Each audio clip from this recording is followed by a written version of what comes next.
The dungeon is the largest enclosed structure that generates in a Terraria world. With it covered in traps, brimming with enemies, and several surprises along the way, it can be a real headache and a real treat, depending on how well you handle its various challenges.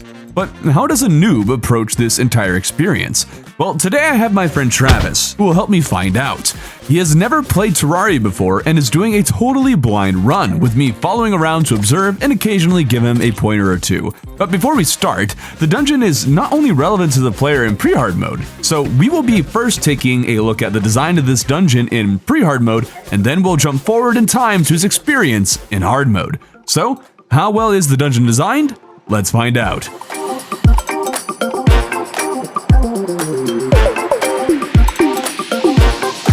Of course, the start of any video talking about a noob in the dungeon has to start out with the customary guardian scare. Oh. Old man, are you gonna be mean like the strange lady was in the cave? Oh no, he is weirdly affectionate. My master cannot be summoned under the night of day. Oh, are you a bad guy? Master likes darkness. Oh, this is... I wasn't expecting to find a castle over here. Is this normal? Yep. Cool. Oh, cool. Oh, this is exciting.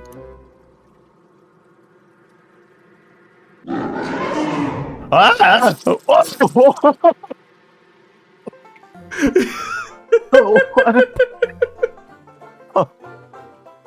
Oh, wow. So that's a dungeon. Okay. I thought it was a castle with a something nice. Well, that was kind of cool. I want to go explore that now. Ooh. But that guy, that skull face is very, very strong, obviously. I would never have expected the Dungeon Guardian to actually make a player want to check out the dungeon more than before, but sure enough, he returned. We have returned, old man. Yeah. Come back at night if you wish to enter. Haha. It's daytime. What do you think? What do you say about that? I cannot let you enter until you free me of your... Ooh, you have a curse going on. Look, I'm inside. Ooh, I'm outside. How about now? What are you gonna do? Golden key. Oh, that's cool. Don't mind if I do. Thank you. Oh, guess what? It's nighttime. We can go talk to Spooky Scary Skullface. Old man. Aww, I hope you like 6 friends standing around behind you. I hope you have 6 friends standing around behind you. I have 1 friend, and he has a pet, and I have a purple balloon. I think we're good. How far down? Okay, we went down that far before he showed up. Go down a little bit. A little bit more. Hello? Hello? I think it's really funny how far you're hanging back. Hello? Anybody home? I'm kind of scared. Because you were really spooky last time. Hello? Do you think that... Okay. Yeah, there wasn't even a health bar. I thought there was a health bar last time. There was not. Did you think that was the boss? I thought it was a boss of some sort. I thought you could fight it. But looks like you're not supposed to go down there. Maybe he shouldn't go down there, but one place you should go down to every single day is to sleep, which is why I gotta thank today's sponsor, Manta Sleep. They make premium sleep masks that block out all light so you have no idea where you're looking. I am pointing at maybe you. I don't know. I practiced this, so maybe you're right there, but you can see absolutely nothing. You know, my wife got me this hat, and there's manufacturers who don't even even make hats that are this big because I have a large head, but the sleep mask fits comfortably. It has all kinds of adjustability and fit anybody of any kind of head size. They also are pushing a pro nap movement. And as a gamer and as someone you might be able to tell is a little under the weather right now, I can get way behind a pro nap movements and hopefully get a few more naps in your day. They even have these white noise machines. I think this is the front side, but I can't see anything. They have white noise machines that you can use. My wife was ecstatic about these. She loves white noise machines. So if you have been struggling with your sleep, I think I knocked over the light. If you've been struggling with your sleep or need something to just improve your sleeping habits and your napping, check out my link in the description below and use my code to get a 10% discount on your sleep mask today. Thank you, Sleep Mask, for sponsoring today's video. Now let's get back to it. That's a bit closer to the conclusion I imagine most people end up with. Now, the question is, how do they overcome it, and does the game teach them how? Well, the old man is right there, and I think it makes sense to assume a player would talk with them. The old man also prompts the player to return at night, and so they would talk to him again and see the curse option. I love the design of this and the subtle nudges it gives the player to slowly teach them Skeletron. My only critique is that Skeletron is generally considered a later in pre-hard mode boss, and yet he's a pretty easy one to come across in battle. Noobs are tunnel visioned and will hard focus on a boss if they find one, so finding him early could result in some frustrating failure. But the good news is that pre-hard mode is such an open part of the game that it's reasonable to assume a new player who struggles against this boss for a while would eventually wise up to their need to get better equipment. And this is almost exactly what happened to Travis. It's just that instead of fighting Skeletron to come to that conclusion, he instead saw the insurmountable obstacle that was the Dungeon Guardian and decided to do otherwise in light of that. The only reason he discovered Skeletron was because he was searching for a meteor after defeating the Eater of Worlds and stumbled upon the dungeon at night. Old man. Old man. Please battle my captor and free me. Wow, okay. I guess we found the boss. Congratulations! You Ow, got ow. this. I believe in you. My inventory wasn't ready for boss battle. Oh, come on. Why did I eat a mushroom right before this? That was silly. Get him, Travis. There we go. Ow, he's just standing there. Come on, take Doc back. No. That would be nice. I'm all out of... I'm potion sick. Oh no. One hand down. You got a hand though. Oh, come on, I'm on 30 seconds. Come on. What? Mushrooms count towards potion sickness? This is dumb. Yep. Any healing item. Oh! Ow. Whew. Okay, now we found another boss. Found another boss. I know how to summon that one. Now, the meteorite he mined, he figured would craft better weaponry or gear, so before returning, he checked out a bunch of recipes, only to see that the numbers were often smaller than what he already had. But since he'd crafted a ruby staff and its damage number is higher, he didn't see all that much value in the space gun, which is fair enough. It's only really that valuable if you use it alongside full meteor armor. So meteorites are good for crafting another set of stuff, which I have better stuff already. Let's make a space gun. Yeah. Woo! It's fun. Before returning to the dungeon, he struggled for a good long while to figure out NPC housing. He made these stairs on the side and doesn't want to remove them for some reason. What he ended up doing was creating slight variations of houses to see if any of them would work, and one of them he made sure to have 2 chairs in, specifically, thinking that it might be necessary. And let's go kill the guy. Yeah. Kill the skull face. We are very nice people over here. We just rid the world of scary evil monsters. Yeah, we're the good guy. Yes, that's what we tell ourselves so we can sleep at night. Okay, I'm ready. We're gonna spawn in this guy. Summon your master, old man. Wait, don't run away. Oh, I'll come back at night. Fine. What to do in the meantime? What to do? Should we desecrate the temple? Yeah. Green brick. Does this look green to you? It doesn't look green to me. I think it looks more green, I guess, when you go a little deeper. I guess out here it's a little more Yeah. gray. Yeah, this stuff This is looks green, yeah. Do we have these banners? I don't know. Necromantic sign. Marching something or other. Nothing special about them, but they look different. When night came around, he was able to give the boss another go. How about now, old man? You gonna talk to me now? Yeah. Ready? Here we go. Ah, take this space gun. How do you like that? Hey, dodge the hands. Well done, well done. Ah. The thing with Skeletron is that in classic mode, despite being a later and pre-armored boss, it's actually very, very easy. I guess most bosses are quite easy in classic mode, but the difference between classic and expert mode Skeletron feel a lot larger than most other bosses. This made it easy enough for Travis to fight the boss on even footing, even without an arena or prep. There's a hand. Nice. Hit. Come back over here. Come back over here. Come on. Come on. Come on. Yeah. Yeah. Yeah. Yeah. Whoop. Oh. I want to save the old man. I think. Yeah. Hey. We killed a guy. Well Skeletron. done. We got a murderous book of skulls. Wow. Okay, I want to try it out on somebody. Mm-hmm. Okay. Well done. Yeah. Bam. Where did the old man go? All right, does that mean we can go down here now? Guess we'll see. We shall see. I don't know if we made it. Have we made it down this far before? Like it. Oh. Thought I saw something sparkle over on the right. Oh, jump, Travis, jump! Oh, what? Oh! Oh! I thought somebody down there was taking damage. No. Those are pokies on the wall. Okay.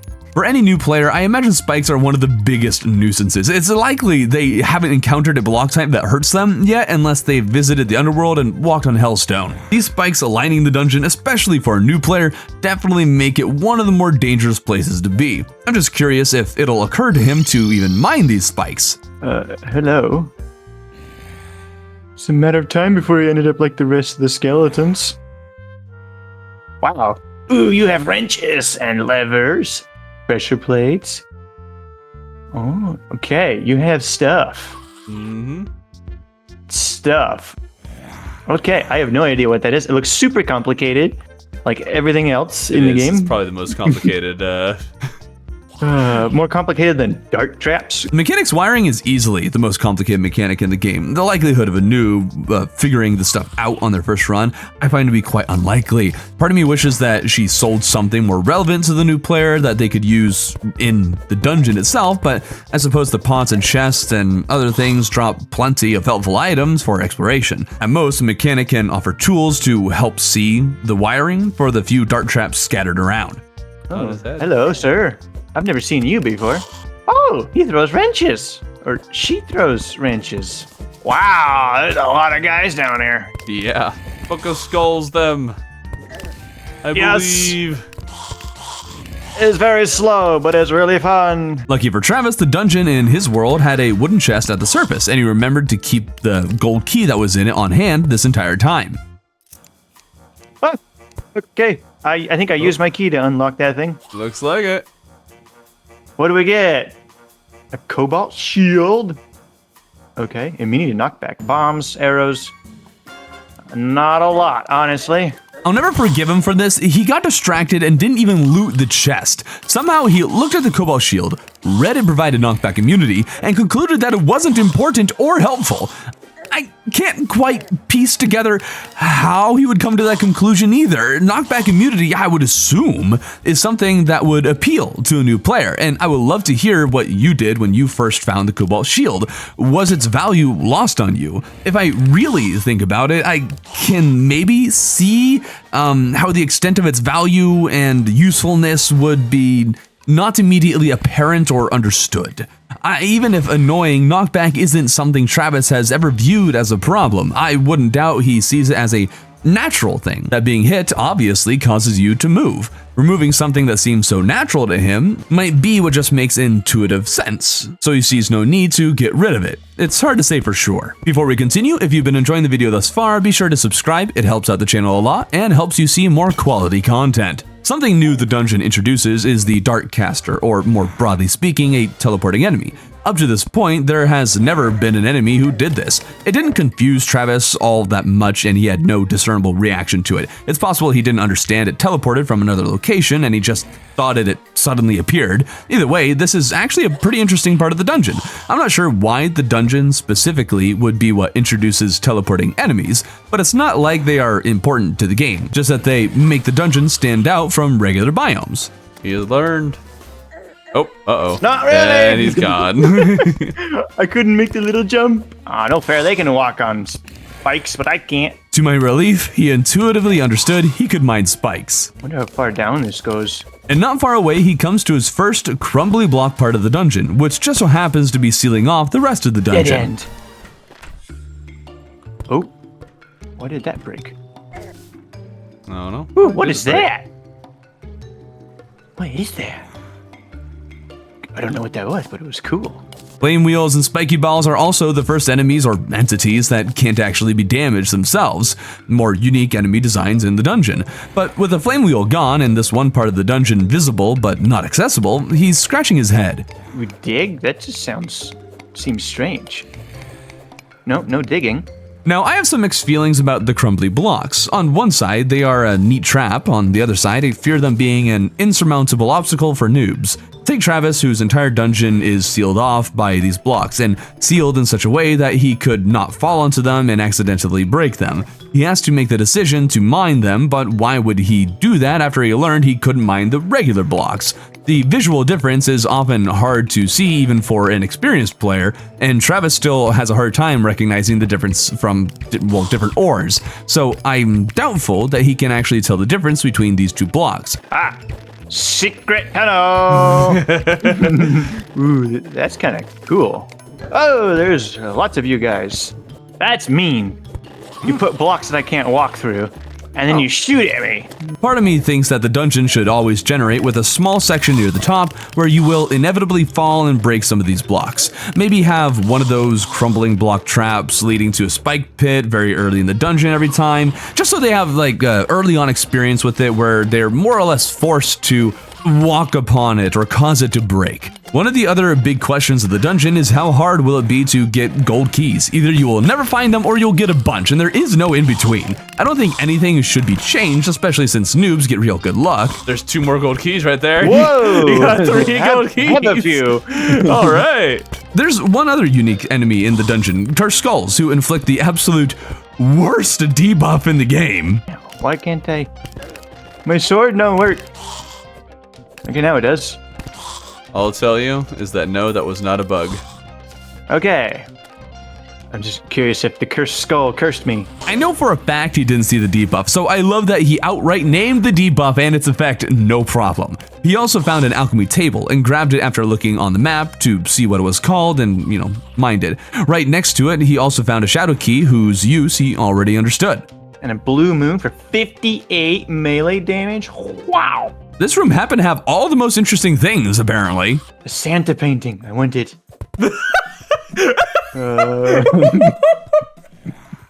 Where's my stone? Ah, there we go. Yeah. I forgot, my inventory's full. I can't pick up the painting. I got him. We'll say this game does fill your inventory with stuff. However, you are especially good at filling your inventory with stuff.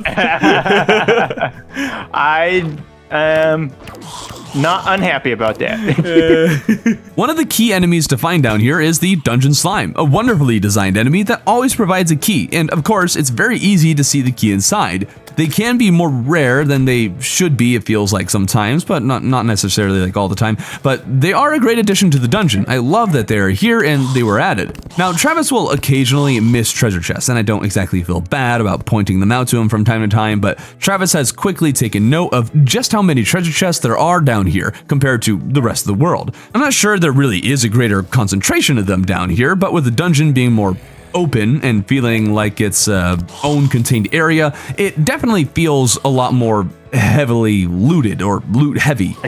Wow, this is a really profitable dungeon. 37 magic damage. What?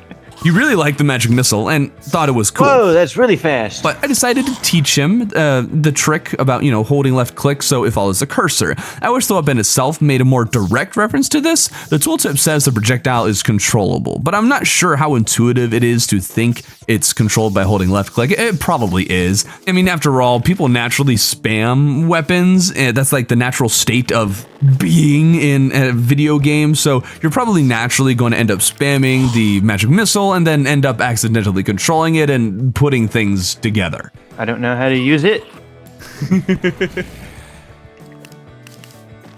Oh, it's like a yo-yo? It is a yo-yo. Oh, that's kind of cool. I've never tried yo-yos before because I didn't think anything of them. Now, remember how I mentioned that the start of the dungeon should maybe have one of those crumbly block spike trap things at the start?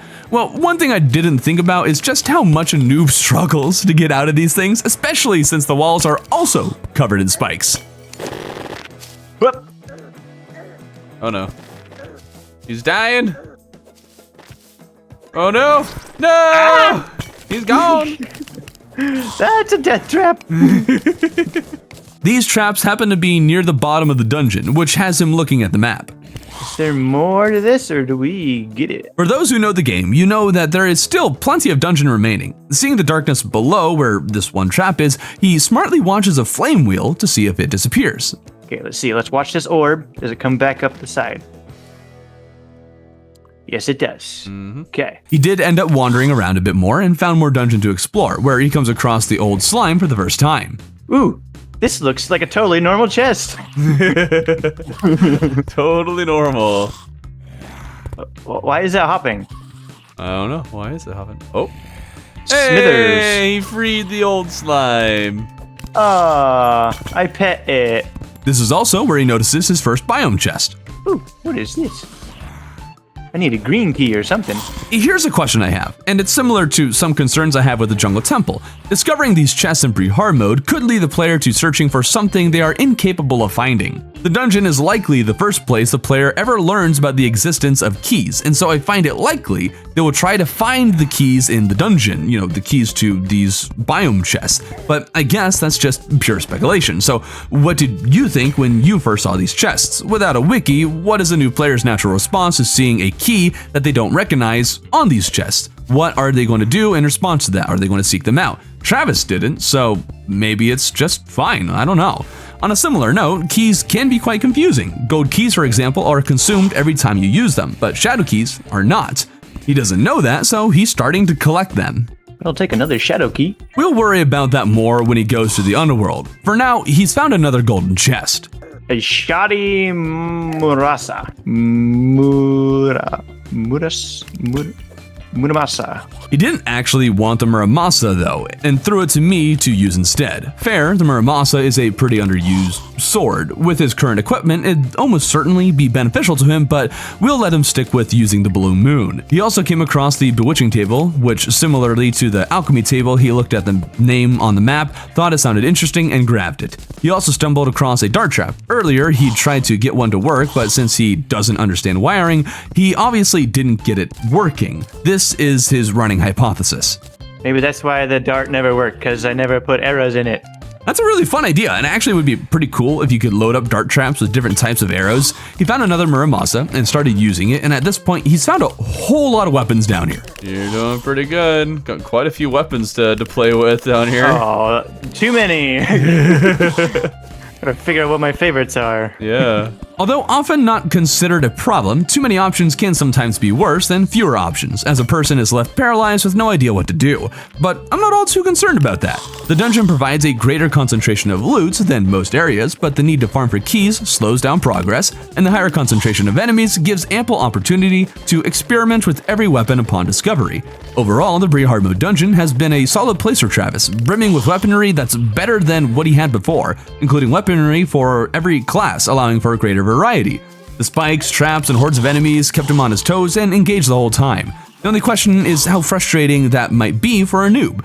For Travis, it was no problem because he simply wormholed to me whenever he died, something I didn't stop him from doing for the sake of saving some time. But I wonder how differently he might have viewed the dungeon if he died more often. Would he have stopped exploring much sooner if he knew he'd have to walk all the way back to the dungeon? I think that's pretty likely. So even if the dungeon overall I think is pretty solid, it's likely quite the roadblock for the average noob playing alone. And it's very likely most noobs explore a very limited amount of the dungeon in pre-hard mode due to the dangers down there. But what about hard mode? With the first and most obvious question being, why would a noob come here in the first place? Now, I've already talked about some of this in my video talking about the design of the Plantera phase of the game, but we'll revisit a portion of his hard mode journey here. Right.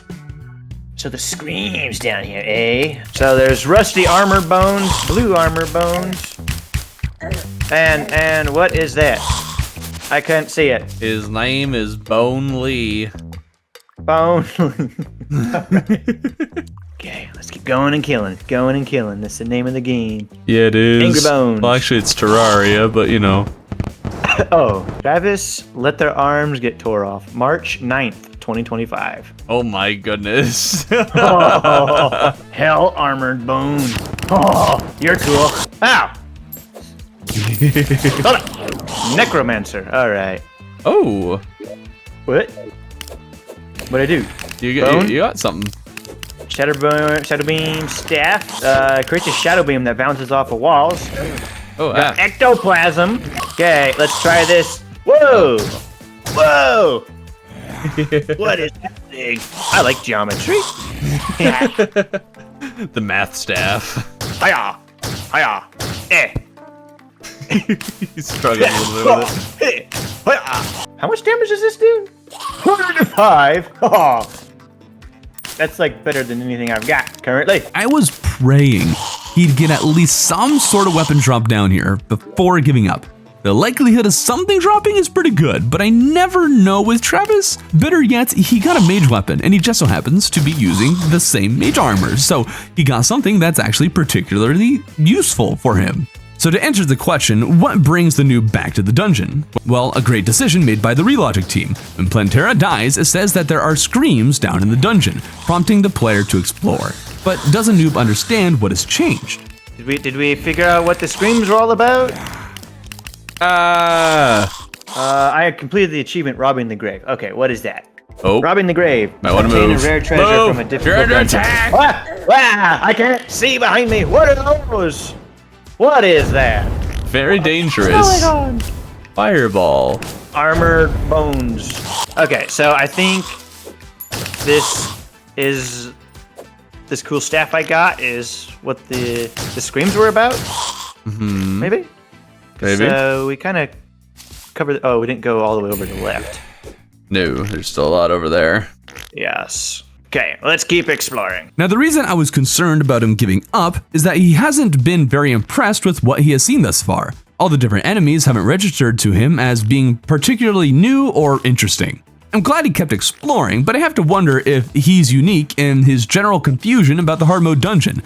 He saw the screams and assumed there must have been something unique down here, and apparently new mobs are not in that category. Is that a fair conclusion though? Well, in pre-hard mode, breaking orbs gives you text that leads you to a boss. After the wall, the text indicates the start of hard mode, and after mechs, it leads you to another boss. After Plantera, it's just new enemies. And since he's already seen a bunch of new enemies with the start of hard mode, it's possible he sees these guys as little more than the typical hard mode upgraded enemies, so he assumes the screams are referring to something other than them.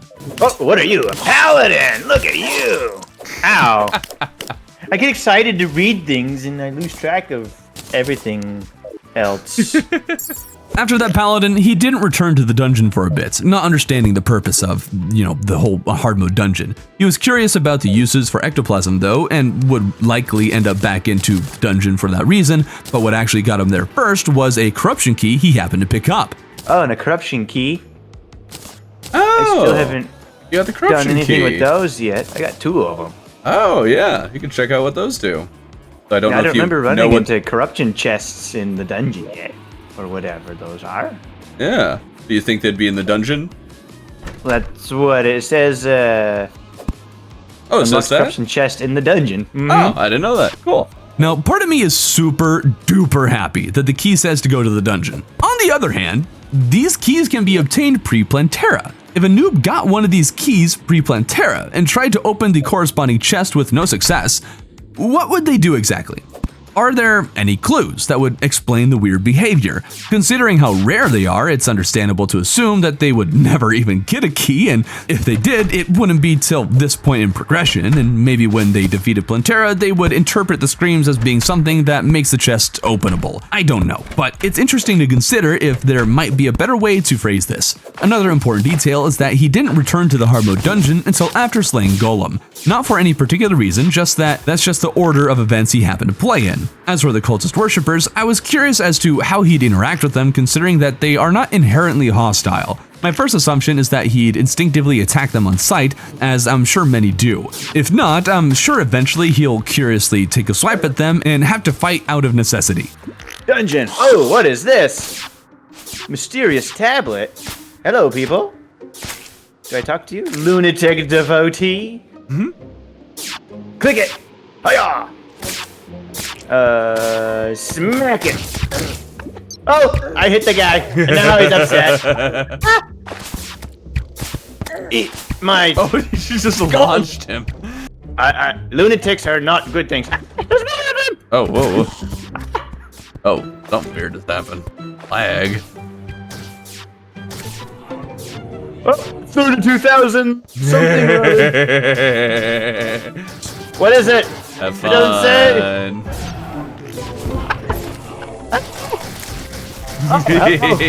Lunatic cultist. Ouch. Ow.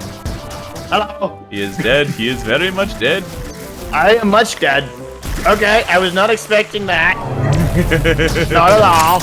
It sure was satisfying just punching those lunatic cultists with my golem fist. Before he returned to the dungeon, he, at long last, managed to craft lightning boots. But since he's been riding a basilisk this whole time, he actually views them as not being very fast.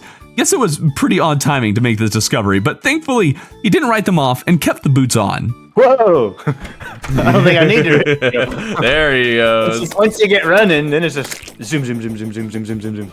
Well done. Now I am speedy and flyboy. Bet the basilisk can't fly. Yeah. Or stacked with my boots. I wish I could make boots for my basilisk. That'd be cool. Dude, that would actually be so much Make fun. Make them wear little booties. Yeah, that'd be so fun. Dude, this is an update idea. Make it so there's like a whole little separate window for different mounts.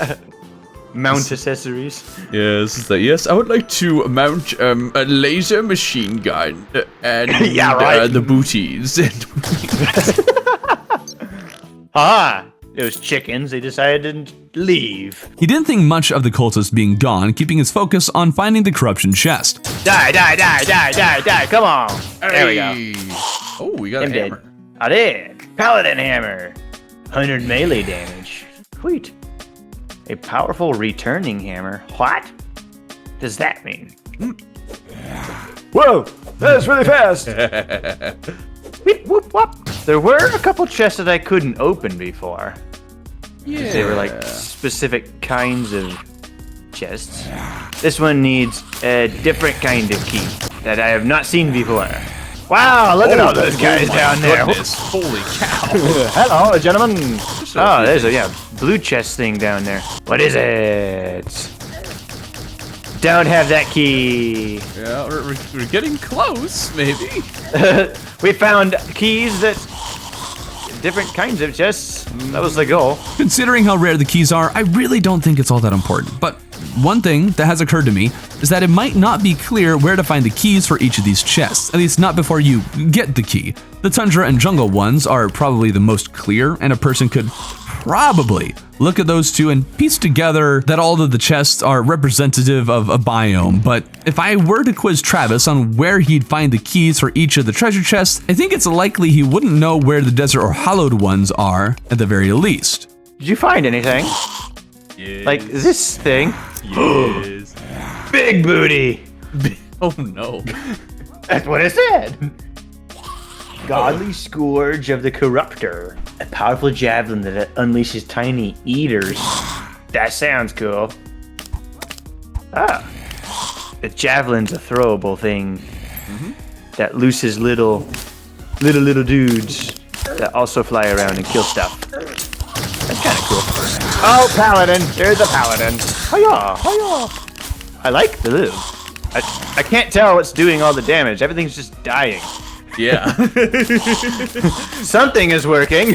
I'm not sure how impressed he was with the Scourge of the Corruptor. It's one of my favorite weapons, and definitely my favorite biome chest weapon, but since he had a mage build and it's a melee weapon, he definitely seems to view the Shadow Beam Staff as the more valuable option, which in his situation it is, so that's good, but it does have you wondering how valuable he would see a weapon like this and others if he were to do another run. He happened to get a Paladin shield on his way out, but after finding the Corruption chest, he didn't have any reason to hang out in the dungeon anymore, so he returned to the surface to fight the cultist. But that's where our analysis of the dungeon ends. We'll cover the cultist more when we talk about Terraria's endgame. It's not something I've put too much thought into, but the dungeon is one of the more interesting locations in Terraria, with lots of enemies with unique AI or abilities that are first introduced in the dungeon. There's lots of special loot and traps to navigate. On top of that, it's very concentrated, making it relatively easy to find some sort of loot down here, even if it's not always easy to obtain specific equipment. It's self-contained nature also makes it more noob-friendly, as the lack of a need to mine makes it simpler to explore in some ways, and you can reasonably assume any corner of the dungeon could have good loot, while everywhere else is one big mass of blocks and who knows what might be out there. So the dungeon could be quite the blessing for the new player. But if you want to know what else is out there and how well designed it is, check out this video, which covers all the steps that Travis took to get to the point where he could even get to the hard mode dungeon, the Plantera phase of progression.